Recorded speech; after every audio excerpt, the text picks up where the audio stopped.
Hello friends, welcome to my channel knowledge crush. हम यहाँ पे वीकली करंट अफेयर्स देख रहे हैं। आज का हमारा पहला न्यूज़ है parties serious crimes and need for the judicial clarity. Parties की बात करें तो यहाँ पे एक ही पार्टी की अभी हाल ही में हमारे कंट्री में बात चल रही है, वो है आम आदमी पार्टी।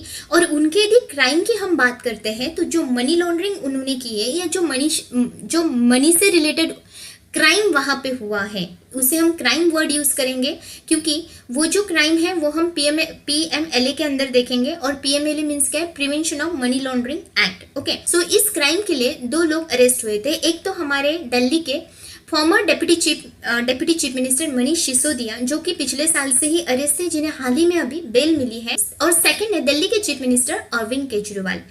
इन दोनों के लिए जो दो अलग डिफरेंट बेंचेस बने थे, उन्हीं के ऑब्जर्वेशन की बात आज के इस आर्टिकल में हम करेंगे। बेसिकली हम पहले ये देखते हैं कि पीएमएलए क्या है। आई यूज वर्ड पीएम मैंने यहाँ पे पीएमएलए का वर्ड यूज किया, तो इसका मीनिंग क्या है कि prevention of money laundering act. ये एक्ट 2002 में बनाया गया था और इसका क्या रीजन था कि जो भी मनी लॉन्ड्रिंग या फाइनेंशियल क्राइम हमारे कंट्री में होता है उसी को क्या करना था, कॉम्बैट करने के लिए ये एक्ट हमने बनाया था। इस एक्ट के यदि ऑब्जेक्टिव की हम बात करते हैं तो कोई भी यदि इलीगल एक्टिविटी हो रही है या इकोनॉमिक क्राइम्स हो रहा है, उस क्राइम को या उस एक्टिविटी को ये क्या करेगा, या तो प्रिवेंट करेगा या कॉम्बैट करेगा। अपार्ट फ्रॉम दैट, यदि इस क्राइम में कोई बंदा या कोई कंपनी या बहुत सारे लोग इन्वॉल्व है किसमें, इस मनी लॉन्ड्रिंग के अंदर, तो उनकी प्रॉपर्टी को कन्फिस्केट कर सकते हैं। और इसके अलावा ये पेनाल्टीज भी मीन्स पेनलाइज भी कर सकता है। ठीक है, तो अभी अगेन हम बात कर रहे हैं कि मैंने यहाँ पे कहा कि जो मनीष सिसोदिया है वो इसमें है, पर यदि हम अरविंद केजरीवाल की बात करते हैं तो इन्हें भी अब अरेस्ट किया गया है। पर स्टिल अरविंद केजरीवाल ने अपना जो पोजीशन था चीफ मिनिस्टर का, उसे इन्होंने रिजाइन करने से मना किया है। तो ये देखते हैं कि अरविंद केजरीवाल को अरेस्ट किस बेसिस पे किया। देखो, यहाँ पे जो दो बेंच ने यहाँ पे क्या प्रॉम्प्ट किया है, यहाँ पे जो दो सुप्रीम कोर्ट के जो बेंच बैठे थे, इन्होंने इन्फोर्समेंट डायरेक्टोरेट को कहा है कि to make the political party an accused party in this case, कि ये जो केस हुआ है वहां पे जो भी आई थिंक इस लिकर केस कह सकते हैं हम, ये जो केस हुआ है इसके अंदर जो पार्टी है, अक्यूज पार्टी मीन्स आम आदमी पार्टी, इसे क्या करना है, अक्यूज के तौर पे देखना है। तो ये करने के लिए इन्होंने सेक्शन 70 का यूज किया है, जो कि ये section 70 prevention of money laundering act के अंदर आता है। तो ये सेक्शन 70 क्या कहता है कि कोई भी पर्सन रहे, मे बी वो सिंगल रहे या बहुत सारे पर्सन रहे या वो कंपनी रहे, यदि ये तीनों लोग यदि कुछ कॉन्ट्रावेंट कर रहे हैं किसके अगेंस्ट में, इस पीएमएलए के जो एक्ट है, जो रूल है या जो ऑर्डर है, ठीक है, इसको वो कॉन्ट्राडिक्ट कर रहे हैं या इसके अकॉर्डिंग काम नहीं कर रहे हैं, तो वो क्या होंगे, रिस्पॉन्सिबल होंगे उस एक्ट को। और इसी बिहाफ पे हम यहाँ पे देखते हैं कि अरविंद केजरीवाल जो है अभी भी जेल में है, पर स्टिल उन्होंने अपना चीफ मिनिस्टर ये पोजीशन नहीं छोड़ा है, क्योंकि उनका कहना है कि वो इस मनी लॉन्ड्रिंग में पार्टिसिपेट नहीं थे। सेकेंड आर्टिकल है हमारा, government of India issues operational guidelines for the implementation of model solar village under PM Surya Ghar PM Surya Ghar मुफ्त बिजली योजना। जो मॉडल सोलर विलेज है, ये कौन से स्कीम के अंडर आ रहा है, पीएम सूर्यघर मुफ्त बिजली योजना। और यदि मिनिस्ट्री की बात करते हैं तो है न्यू रिन्यूएबल एनर्जी। और इसे कौन से दिन में इंप्लीमेंट किया, इंप्लीमेंट मीन्स जो ये इंप्लीमेंटेशन, जो न्यू गाइडलाइन इसमें डाली है वो 9 अगस्त 2024 में। तो ये गाइडलाइन क्या है, देखो, ये जो मॉडल सोलर विलेज है ये सेंट्रली स्पॉन्सर्ड स्कीम नहीं है, ये सेंट्रल सेक्टर स्कीम में आती है। ठीक है, अपार्ट फ्रॉम दैट इसका एम क्या है कि इसका एम क्या है कि each district of the country, देखो, एक होती है हमारी वॉलेंटरी स्कीम जिसके अंदर हम हमारे कंट्री के कुछ स्टेट और उस स्टेट के कुछ डिस्ट्रिक्ट को ही एम करते हैं, पर इस स्कीम के अंदर हमने हमारे कंट्री के हर एक डिस्ट्रिक्ट को क्या किया, कवर किया है। और इस डिस्ट्रिक्ट के स्पेशली हमने रूरल एरियाज को कवर किया। तो इस रूरल एरिया में इस स्कीम के अंदर हमें रूफटॉप सोलर को क्या करना है, एडप्ट करना है और उस विलेज को सेल्फ रिलायंट बनाना है, किसके अंदर, एनर्जी नीड्स के अंदर। ठीक है, और उसी के लिए ये स्कीम हमने यहाँ पे लॉन्च की है। इस स्कीम का मॉडल सोलर विलेज की बात करें तो कंप्लीट 800 करोड़ का इसमें एलोकेशन है। और जो विलेज इस सोलर रूफटॉप को सबसे ज्यादा इंस्टॉल करेगा, ऐसे विलेज को सेंट्रल गवर्नमेंट की तरफ से 1 करोड़ एज ए कंपनसेशन मिलेगा। और ये विलेज कैसे होनी चाहिए कि ये विलेज स्पेसिफिकली ऐसे है कि जिनकी जो साइज है वो मोर देन 5000 होना चाहिए, मीन एटलीस्ट इतना पॉपुलेशन होना चाहिए। और यदि कोई विलेज स्पेशल कैटेगरी में है तो ऐसे विलेज को 2000 तो भी पॉपुलेशन यहाँ पे होना चाहिए। तो यहाँ पे अगेन वही है कि सिलेक्शन प्रोसेस को मैंने यहाँ पे और थोड़े अच्छे से रखा है, लिखा है कि एक कॉम्पिटिटिव मोड है ऑफ कोर्स है, और इसके अंदर ये डिस्ट्रीब्यूट करेंगे रिन्यूएबल एनर्जी या सोलर रूफटॉप करेंगे, और ये इंस्टॉल करना है 6 मंथ में, जब डिस्ट्रिक्ट लेवल कमिटी क्या कहेगा, डिक्लेयर करेगा पोटेंशियल कैंडिडेट, ठीक है। और ऐसे जो भी विलेज होंगे वो सबसे ज्यादा इस रिन्यूएबल एनर्जी या सोलर रूफटॉप को इंस्टॉल करेंगे, ऐसे विलेजेस को फिर क्या मिलेंगे, फाइनेंशियल असिस्टेंट ग्रांट ₹1 करोड़ की, ठीक है। इनको फाइनेंशियल असिस्टेंस मिलेगा 1 करोड़ रुपीस का। Man from Bangladesh first in north east to get citizenship under CAA, mean citizenship amendment act 2019 के अंदर। हम सबको पता है ये जो एक्ट है सिटीजनशिप अमेंडमेंट एक्ट 2019, ये पास हुआ था ऑन 11 दिसंबर 2019। और इस एक्ट के अंदर जो भी हमारे नेबरिंग कंट्रीज है लाइक अफगानिस्तान, बांग्लादेश, पाकिस्तान, यहाँ से एक्सेप्ट मुस्लिम मीन्स हिंदू, बुद्धिस्ट, जैन, सिख या पारसी, इन माइनॉरिटी के जो भी लोग हैं उन्हें, या वो लोग जो 2014 में हमारे इंडिया में अराइव हो रहे हैं उन्हें सिटीजनशिप अमेंडमेंट एक्ट 2019 के अंदर इंडिया की सिटीजनशिप मिलेगी। तो ऐसे ही ये पहला हिंदू है जो कि बेसिकली फ्रॉम बांग्लादेश से है, इसका नाम है डुल्लन दास, और इसका जो बॉर्न है असम के सिलचर डिस्ट्रिक्ट में हुआ था ऑन द 5 जून 1988। इस पर्सन को ये जो पर्सन है ये पहला पर्सन है जिसने नॉर्थ ईस्ट में सिटीजनशिप ली है अंडर सीएए एक्ट के अंदर, ठीक है। ये बहुत अच्छी बात है कि इसे सिटीजनशिप मिली है, पर ये जो गवर्नमेंट ने डिसीजन दिया, इस डिसीजन के अगेंस्ट में असम में प्रोटेस्ट स्टार्ट हुआ।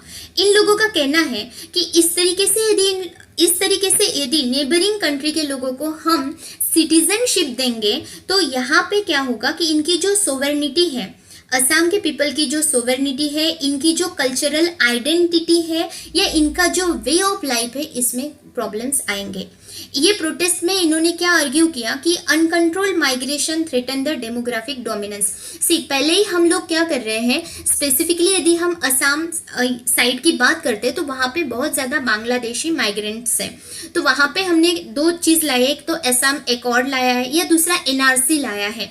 इसके अंदर वहाँ की गवर्नमेंट क्या कोशिश कर रही है कि जो पर्सन इंडिया से नहीं है उसे बांग्लादेश में डिपोर्ट किया जाए, पर इस एक्ट के अंदर क्या हो रहा है, उन लोगों को आसानी होगी वहाँ की सिटीजनशिप लेने में। तो इन लोगों का तो सबसे पहला आर्ग्यू ये है कि जो ये जो डिसीजन लिया गया है ये डिसरिगार्ड कर रहा है किसे, असम एकॉर्ड को एंड द एनआरसी को। इसके अलावा ये एडवर्सली ऑलरेडी वो जो स्टेट है वो स्केर्स हो रही है, ऑलरेडी स्केर्स इन रिसोर्सेस, और यदि पॉपुलेशन बढ़ेगी तो वहाँ पे और ज़्यादा प्रॉब्लम्स क्रिएट होंगे। और जो न्यू सिटीजन्स आएंगे इस वजह से उनका कल्चरल और जो लिंग्विस्टिक फैब्रिक है उसमें भी कहीं ना कहीं प्रॉब्लम्स क्रिएट होंगे।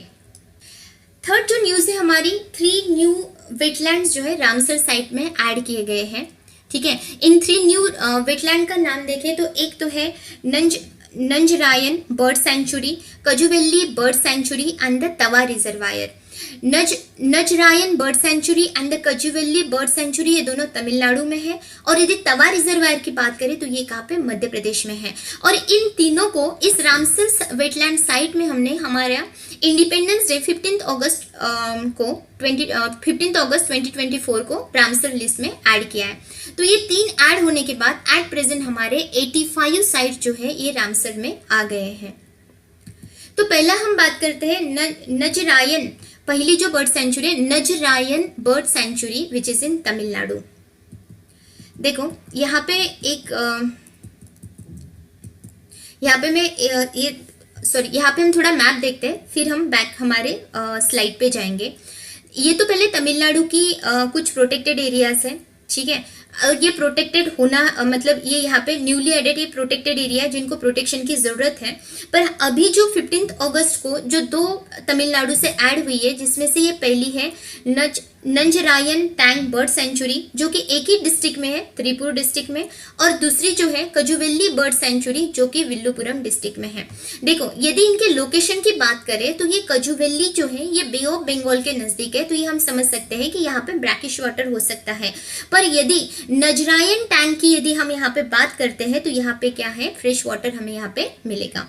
ठीक है, तो ये क्या एक लार्ज फ्रेश वाटर लेक है, कौन सी, नजरायन बर्ड सेंचुरी जिस पे लोकेटेड है, ये त्रिपुर डिस्ट्रिक्ट में है। इस सेंचुरी को ये नजरायन नाम क्यों पड़ा, वहां पे एक किंग थे जिनका नाम नजरायन किंग था, जिन्होंने इस लेक को रिपेयर किया, रिस्टोर किया, और उन्हीं के बेसिस पे और उन्हीं का नाम इस बर्ड सेंचुरी को दिया गया जिनका नाम नजरायन बर्ड सेंचुरी है।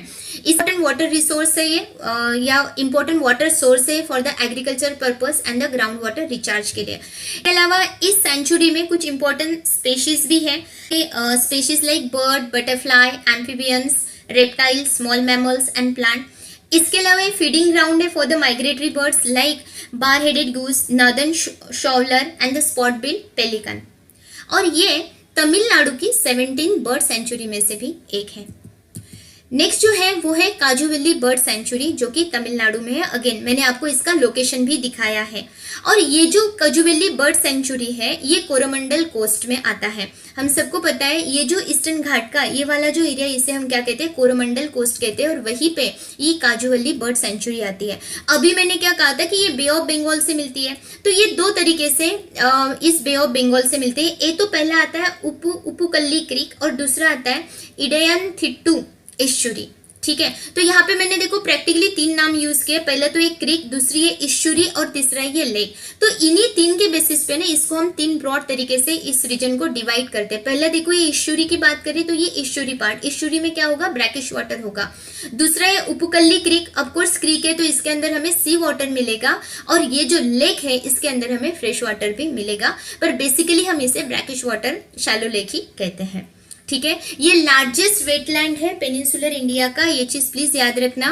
पेनिनसुलर इंडिया का ये लार्जेस्ट वेटलैंड है जिसका एरिया 5151 हेक्टेयर में क्या है, स्प्रेड और स्कैटर्ड है। ये जो वेटलैंड है, यदि इंपॉर्टेंट स्पीसीज की बात करें तो ये सेंट्रल एशियन फ्लाईवे, ठीक है, और यहाँ पे स्टॉप फॉर साइट्स है फॉर द माइग्रेटरी बर्ड्स, या ब्रीडिंग ग्राउंड्स की भी हम यहाँ पे बात करते हैं। यहाँ पे mostly Eurasian coot, painted stork, greater flamingos, black headed ibis भी दिखता है। ये जो एरिया है यहाँ पे मीन्स ये जो सेंचुरी जिस एरिया में लोकेटेड है यहाँ पे एक डिग्रेडेड मैंग्रोव पैचेस भी हमें दिखता है।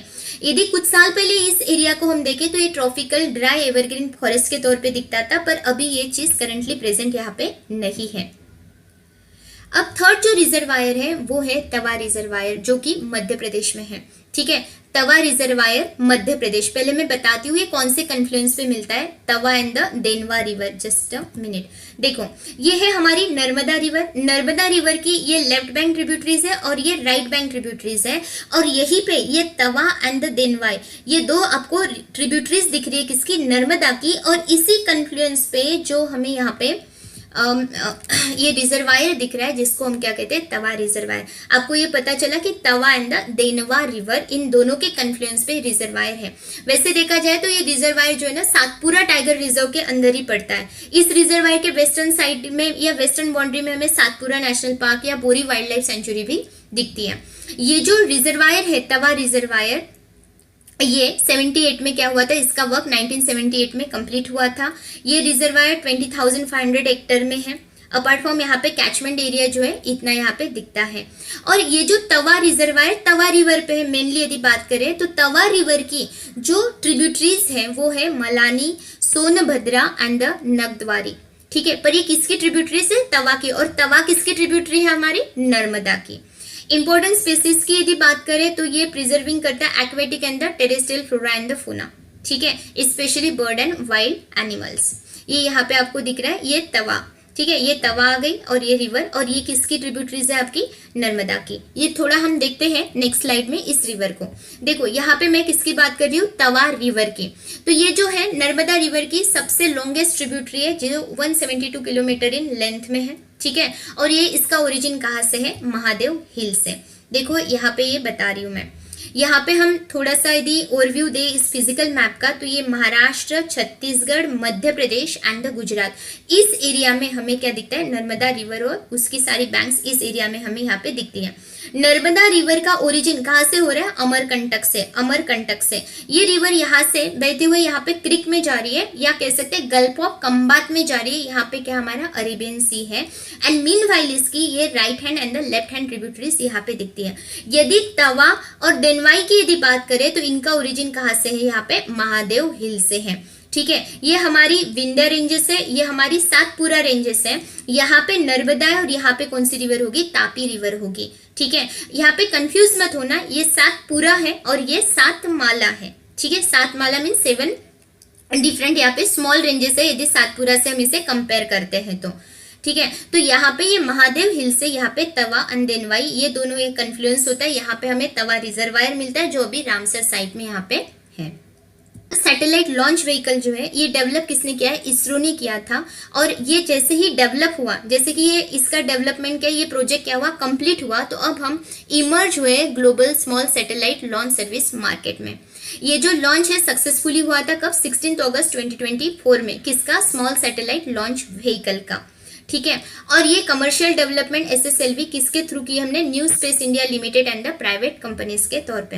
अब ये स्मॉल सैटेलाइट लॉन्च व्हीकल क्या है, अगेन ये किसने, इसरो ने, means Indian space research organisation ने इसे डेवलप किया है। तो ये डेवलप होते ही हम अब इमर्ज हुए हैं as a global small satellite launch service market में। ये जो व्हीकल या ये SSLV ये हमने कैसे कॉस्ट इफेक्टिव मैनर में लॉन्च किया on the launch demand requirement के तौर पे। ठीक है, ये 3 स्टेज लॉन्च व्हीकल कन्फिगर्ड होगा, इसमें 3 सॉलिड फ्यूल प्रोपल्शन स्टेज में। ठीक है, अल्सो ये लिक्विड प्रोपल्शन जो बेस होगा वेलोसिटी ट्रिमिंग मॉड्यूल, ये कब होगा, एज अ टर्मिनल स्टेज पे। देखो स्मॉल सैटेलाइट लॉन्च व्हीकल ये क्या है, कैपेबल है किसके लिए, mini, micro and nano satellite को लॉन्च करने के लिए। ठीक है, यदि इनके मास की बात करें तो लाइक 10 to 500 kg तक और अप टू 500 किलोमीटर तक। ये चीज याद रखना कि 10 to 500 kg मास लॉन्च कर सकते हैं, कहाँ तक, 500 किलोमीटर तक, कहाँ पे, लो अर्थ ऑर्बिट में। और यदि हम PSLV means polar satellite launch vehicle से इसको रिलेट करेंगे, किसको, SSLV small satellite launch vehicle को, PSLV को बनाने के लिए सपोज मान लीजिए 10 टाइम्स इतना कॉस्ट आती है, तो इस 10 टाइम्स का जो वन टाइम कॉस्ट है वो उतना ही कॉस्ट लगता है किसके लिए, स्मॉल सैटेलाइट लॉन्च व्हीकल को बनाने के लिए। अपार्ट फ्रॉम दैट यदि लॉन्चिंग की भी यदि हम बात करते हैं तो SSLV को लॉन्च करने के लिए ओनली 72 आवर लगते हैं, पर यदि हम PSLV की बात करते हैं तो इसको लॉन्च करने के लिए हमें 70 डेज के आसपास का टाइम लगता है। ठीक है, हमारा आज का करंट अफेयर कंप्लीट हुआ है। हम मिलते हैं नेक्स्ट वीक। पर यदि आपको ये वीडियो अच्छा लगा तो please like, share and subscribe जरूर करें।